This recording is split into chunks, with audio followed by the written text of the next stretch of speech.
ধনেপাতার পকোড়া এইভাবে একবার বানিয়ে দেখো। ডিম আছে, সুন্দর সুন্দর ফ্লেভার মশলা দিয়েছি, দারুণ খেতে লাগবে। সাথে আছে রসুন। ভেবে দেখো জিনিসটা কেমন হতে চলেছে।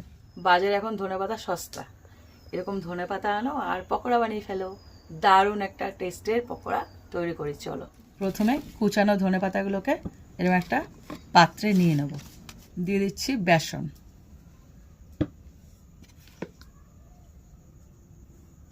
বেসন যতটা দেবে তার 4 ভাগের 1 ভাগ দেবে চালের গুঁড়ো, রসুন পেস্ট, এটা দারুণ একটা ফ্লেভার দেবে, কাঁচা লঙ্কা কুচি, রসুন কুচি, পেঁয়াজ কুচি, হলুদ গুঁড়ো, স্বাদ অনুযায়ী লবণ, একটুখানি লঙ্কার গুঁড়ো, গরম মশলার গুঁড়ো, সামান্য কালো জিরে, একটা ডিম। এবার এটাকে ভালো করে হাত দিয়ে মাখতে হবে। প্রথমে মাখবে, তারপরে যদি দরকার হয় তখন জল দেওয়া যাবে, এখন জল দেওয়ার প্রয়োজন নেই। প্রথমে এরকমভাবে মাখিয়ে নেবে। দেখো একটা কাদা কাদা ভাব আছে, এইবার অল্প অল্প করে জল মেশাতে হবে, খুব সামান্য। এটা কিন্তু যেন একদম ল্যাচকা না হয়ে যায়, মানে পাতলা না হয়ে যায়। দেখো ধনেপাতাটা কিরকম আঠালো হয়েছে, ডিমটা দেওয়ার ফলে এই আঠালো ভাবটা এসছে। আর এরকম ভাবে মাখবে, মানে যেরকম ব্যাটার বানায় সেরকম নয়, কিন্তু একদম বেসন থাকবে না একদম বেশি। বেসন আর চালের গুঁড়ো আর ডিম পুরো এর গায়ে লেগে থাকবে, মানে ধনেপাতার গায়ে।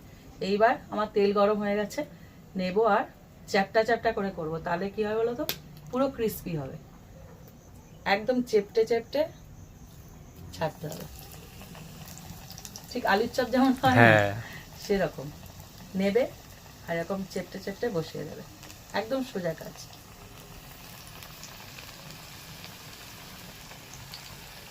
দেখো এক পাশ হয়ে গেছে, এবার এটাকে একটা একটা করে উল্টে দেবো। কি দারুণ চ্যাপটা চ্যাপটা হয়েছে। এরকম হলে তবেই পুরোটা ক্রিস্পি হবে, না হলে কি বলতো ভেতরটা কাঁচা থেকে যাবে। দেখো পকোড়াগুলো ভাজা হয়ে গেছে, এবার প্রত্যেকটা তুলে নেব। কি ক্রিস্পি হয়েছে, চালের গুঁড়ো আছে, ডিম আছে, টেস্টি এবং ক্রিস্পি, ব্যাপক খেতে দারুণ না?